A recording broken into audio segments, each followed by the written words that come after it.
पूरी दुनिया में पीतल नगरी के नाम से अपनी पहचान रखने वाला मुरादाबाद का यूं तो ऐतिहासिक, सांस्कृतिक और राजनीतिक इतिहास रहा है। मशहूर शायर जिगर मुरादाबादी से लेकर अंतर्राष्ट्रीय क्रिकेट में अपना नाम का डंका बजाने वाले पीयूष चावला हों या फिर सूफी अम्बा प्रसाद से लेकर आज़ादी की लड़ाई में शहीद हुए नवाब मज्जू खां, सभी ने मुरादाबाद का नाम पूरी दुनिया में मशहूर किया है। लेकिन एक नाम ऐसा जो कांट विधानसभा के नाम से आता है और पूरे हिंदुस्तान में इसने अपना एक अलग ही मुकाम हासिल किया है।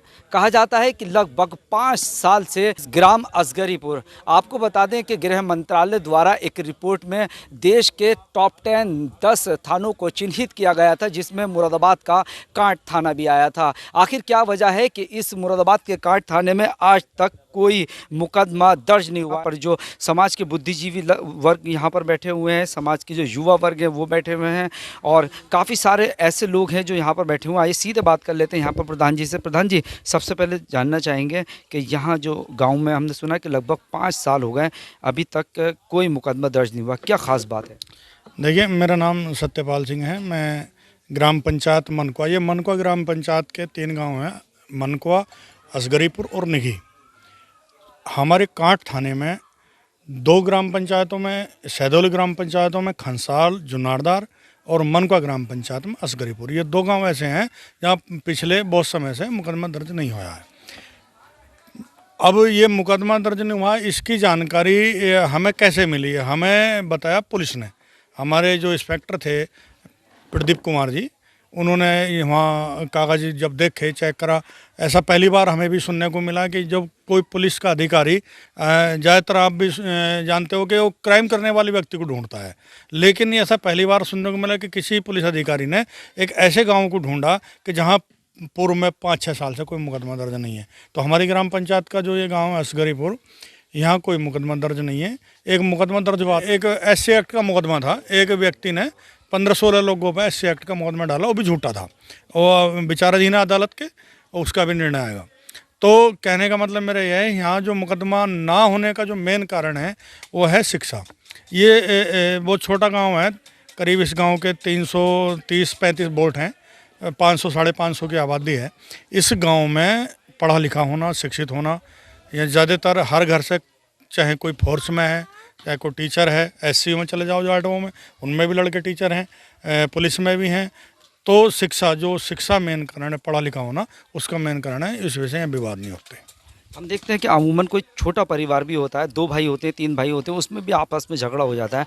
लेकिन ये मिसाल की बात है कि 5 साल से 6 साल से ज़्यादा हो गए, यहाँ कोई झगड़ा नहीं हुआ, तो किस तरीके से उसका निपटारा होता है? कभी ना कभी किसी ना किसी बात पर मनमुटाव होता है, तो किस तरीके से करते हैं? नहीं, बात आपकी सही है। ये ऐसा नहीं है कि यहाँ कोई झगड़ा नहीं होता है, नहीं, ऐसा नहीं है, झगड़ा होता है। कोई छोटी मोटी नाराज़गी किसी की डोल पे या किसी छोटी मोटी बात पे हो गई नाराज़गी, तो इस गांव का जो ये सिस्टम है, कल्चर कह लो, कि यहाँ किसी की अगर बात है तो यहाँ जो जिम्मेवार लोग हैं उनसे आकर रखी गई, भाई हमारी क्या इस तरीके की घटना हो रही है, तो ये दोनों जो पक्ष हैं उन्हें बैठाते हैं, आपस में उनकी बात सुनते हैं, और जिसकी गलती होती है उसकी गलती उसे बताई जाती है, भाई तेरी गलती, तू यहाँ गलत है, तो वो अपनी गलती का एहसास करता है तो उनका निपटारा ही करा दिया जाता है। बिल्कुल सही बात है, झगड़े होते हैं लेकिन उसका निपटारा हो जाता है, क्योंकि ज़्यादातर 70 से 80% लोग यहाँ पर एजुकेटेड हैं और इसी वजह से वो अच्छे और बुरे की पहचान करते हैं और वो अपनी गलती को एक्सेप्ट करते हैं। हालांकि ज़्यादातर ये देखा जाता है कि 2 पक्षों में जब कभी भी झगड़ा होता है तो उसमें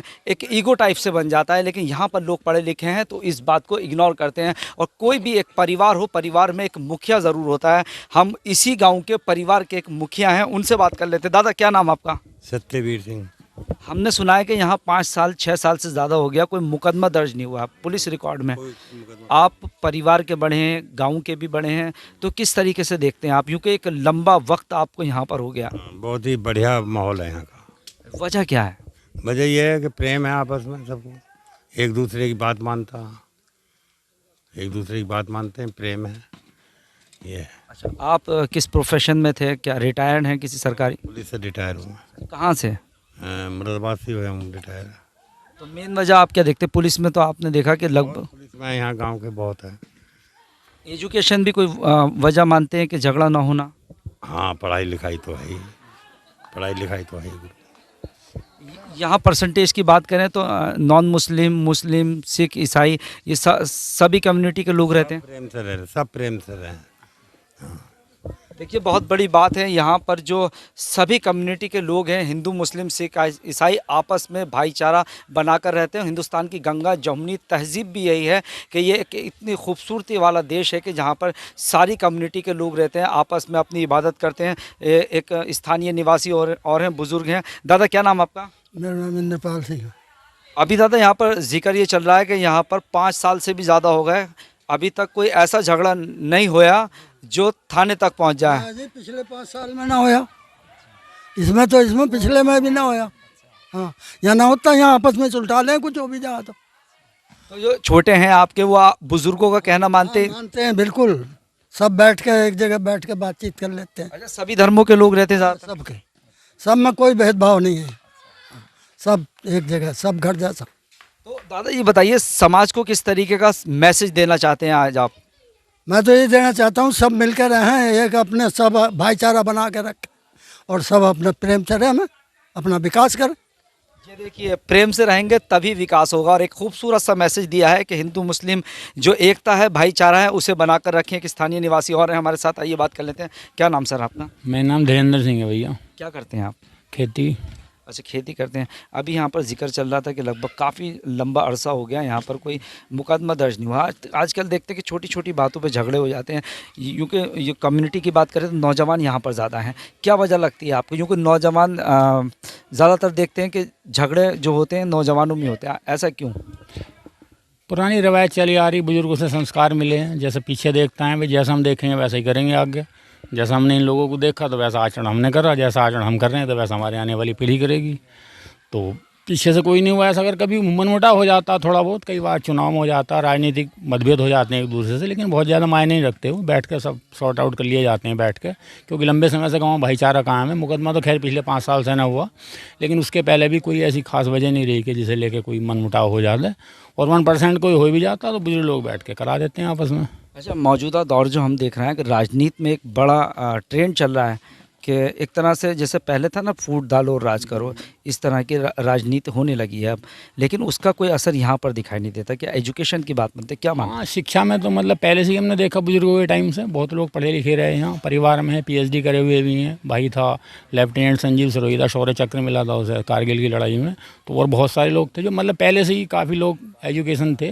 और लगभग मैं मानता हूँ कि 80-85% लोग अब भी साक्षर हैं यहाँ। लड़कियाँ कई सारी जो बाहर पढ़ी हुई हैं, कॉन्वेंट में पढ़ रही हैं, अच्छे हैं, अभी तैयारी कर रही हैं, BTC वगैरह कर रखा सबने। तो शिक्षा का तो पहले से ही रहा। जब कहीं शिक्षा नहीं थी तब भी बहुत ज़्यादा जागरूक शिक्षित लोग थे। और दूसरी बात है, जैसे कि हिंदुस्तान पीर फकीरों संतों की धरती रहा, तो उसी का पालन करते हैं। अव्वल अल्लाह नूर रुपया कुदरत के सब बंदे, एक नूर ते सब जग उपजा, कौन भले कौन मंदे। जब वहीं उस परमात्मा बनाया तो भाई झगड़ा किससे करना भाई। अच्छा, आपके बड़ों ने आपको क्या सीख दी और आप अपने छोटों को क्या सीख दे रहे भाई हैं? ये प्रेम करो आपस में भाई। प्रेम में राम समाया है, प्रेम रूप में बैठा मालिक, प्रेम से ही प्रभु पाया है। जहाँ प्रेम है सब कुछ आ जाता है, जहाँ प्रेम ना होता वहाँ कुछ नहीं रहता भाई। बिल्कुल सही कहा कि जहाँ प्रेम रहता है वहाँ पर सब कुछ रहता है। आप प्रेम से रहिए, हिंदुस्तान की गंगा जमुनी तहजीब बनाए रखिए। मास्टर जी हमारे साथ हैं। सर, आप एक यहाँ पर टीचर हैं। सबसे पहले आपसे जानना चाहेंगे कि किस तरह की जो यहाँ पर एजुकेशन परसेंटेज है, क्या मानते हैं, कितनी है? एजुकेशन तो लगभग 80-90% यहाँ पर जो है वो शिक्षित हैं, सारा वर्ग। और आज़ादी के पहले भी 8-10 आसपास के गांव के लोग अगर कोई चिट्ठी पढ़नी होती थी तो वो यहाँ पर आते थे, ऐसा हमारे बुजुर्ग बताते हैं। आज़ादी के पहले की बात बता रहा हूँ मैं आपको कि 8-10 गांव के लोग में अगर कहीं चिट्ठी की पढ़वाने की जरूरत पड़ी तो वो इसी गांव में आते थे, असगरीपुर में। तो उस समय भी यहाँ पर साक्षरता थी, आज़ादी से पहले भी, और उसके बाद वो बढ़ती रही। तो उसी का प्रभाव है कि आगे को जो है लोग शिक्षा की तरफ सबका रुझान है और बराबर जो है अपने बच्चों को शिक्षा दिलाते चले आ रहे हैं। वही पीढ़ी दर पीढ़ी चल रहा है। अच्छा, पहले के मुकाबले में आपके मुकाबले परसेंटेज जो एजुकेशन परसेंटेज है वो बड़ी है? हाँ बिल्कुल, एजुकेशन की परसेंटेज बढ़ती जा रही है और बेहतर शिक्षा दिलाने का प्रयास हो रहा है। पहले सामान्य शिक्षा मिल जाती थी, वही पर्याप्त थी, लेकिन अब बेहतर शिक्षा जो है अच्छे स्कूलों में अपने बच्चों को शिक्षा दिला रहे हैं सभी लोग। इसी पर सबका जो टारगेट है वो यही है कि बच्चे अच्छे स्कूलों में पढ़ें, संस्कारवान हों, और यही प्रक्रिया चली आ रही है। अच्छा, युवाओं में जो परसेंटेज है, लड़कों में और लड़कियों में कितनी परसेंटेज मानते हैं? लड़कियाँ ज़्यादा एजुकेटेड हैं? लड़कियां और लड़के सब बराबर ही पढ़ा रहे हैं, किसी में कोई भेदभाव नहीं है। लड़की है तो भी जो है वो बराबर उसे उसी स्तर की शिक्षा दी जा रही है जिस स्तर की लड़कों को दी जा रही है। तो ऐसा कोई अंतर नहीं है कि लड़कियों को कम या लड़कों को कम, ऐसा कोई भेदभाव। सबसे बड़ी वजह क्या मानते हैं, हिंदू मुस्लिम भाईचारा या जो एजुकेशन? क्योंकि भाईचारा तो हम काफ़ी जगहों पर देखते हैं, लेकिन एजुकेशन की जो बात निकल के आ रही है कि एजुकेशन की वजह से यहाँ पर काफ़ी समय से झगड़े नहीं। जैसे आपने बताया कि एक लंबे टाइम से अगर किसी के यहाँ कोई चिट्ठी आती थी तो आपके यहाँ पर आते थे पढ़ाने के लिए। तो एजुकेशन एक बड़ी वजह मानना है इसकी, जो क्या अभी तक मुकदमे दर्ज नहीं होते हैं, झगड़े नहीं होते? एजुकेशन वास्तव में एक बड़ी वजह होती है इस चीज़ की, और ये एक बड़ा फैक्टर है एजुकेशन इसमें, जो कि आपस में विवाद नहीं हो पाते। और उसके साथ साथ जो है भाईचारा भी है ही, चाहे हिंदू मुस्लिम हो या अदर वो जातियों में हो, तो उस समय भाईचारा बना हुआ। और जो शिक्षित व्यक्ति होते हैं वही समझ पाते हैं कि हम भाईचारा अगर कायम रखेंगे तो आगे को बढ़ते जाएंगे, और भाईचारा नहीं रखेंगे, विवाद होंगे तो हम जो है पीछे हट जाएंगे। बिल्कुल सही बात है। यही वजह है कि देश के टॉप 10 थानों में 8वें नंबर पर मुरादाबाद का ये कांट थाना आया था। यहाँ पर सबसे खूबसूरत बात यह है कि जो आपसी भाईचारा है वो अभी भी बरकरार है, और इनका एक मैसेज जो बुज़ुर्ग हैं यहाँ के, उनका यही है कि आने वाली पीढ़ी को वो मैसेज देना चाहते हैं कि जो हिंदू मुस्लिम भाईचारा है उसे बनाए रखें, और जो गंगा जमुनी तहजीब है उसे भी बरकरार रखें। सबसे ख़ास बात यह है कि यहाँ पर जो एजुकेशन परसेंटेज है वो 70 से 80% है। कहा जाता है कि युवा ही देश की तकदीर और तस्वीर बदल सकते हैं। क्या नाम भाई आपका? अंजार अली। क्या करते हैं आप? बस कोचिंग करते हैं, पढ़ाई। अंजार भाई ये बताइए कि यहाँ पर बहुत टाइम से बता रहे हैं कि मुकदमे दर्ज नहीं हुआ, आप युवा हैं, मैं देख रहा हूँ कि सभी कम्युनिटी के लोग यहाँ पर खेल रहे हैं, तो आप ये भाईचारा ऐसे ही रहता है? भाईचारा ऐसे ही रहता है। अच्छा, आप सब लोग कम्युनिटी के सारे लोग एक साथ ही एक साथ ही रहते हैं, एक साथ ही खेलते हैं। तो एक बात बताएं कि अभी क्या प्रोग्राम चल रहा है और किस तरीके से आप करेंगे? बस यहाँ तैयारी चलती रहती है, कबड्डी भी खेलते हैं, उधर कबड्डी का ग्राउंड है, यहाँ वॉलीबॉल का वो होता है, और सब भाईचारे से रहते हैं, प्यार मोहब्बत से। जब परसेंटेज जो है एजुकेशन का क्या है, क्या मानते हैं आप युवाओं में? यहाँ परसेंटेज कम से कम 95%। तो आपने देखा ख़ास बात यही है कि यहाँ पर जो युवाओं का जो परसेंटेज है एजुकेशन का वो 70 से 80 और 90% है, और यही वजह है कि यहाँ पर लगभग पिछले 5 से 7 साल हो गए अभी तक कोई मुकदमा ऐसा दर्ज नहीं हुआ जो थाने में दर्ज किया जाए है। यानी हिंदू मुस्लिम गंगा जमुनी तहजीब भी यहाँ पर देखने को मिलती है, और जो एजुकेशन का जो मयार है, जो तालीम का मयार है, वो भी यहाँ आस पास के इलाकों से काफ़ी ज़्यादा है। कैमरा पर्सन फरदीन अली के साथ में अब्दुल वाजिद, अमृत विचार, मुरादाबाद।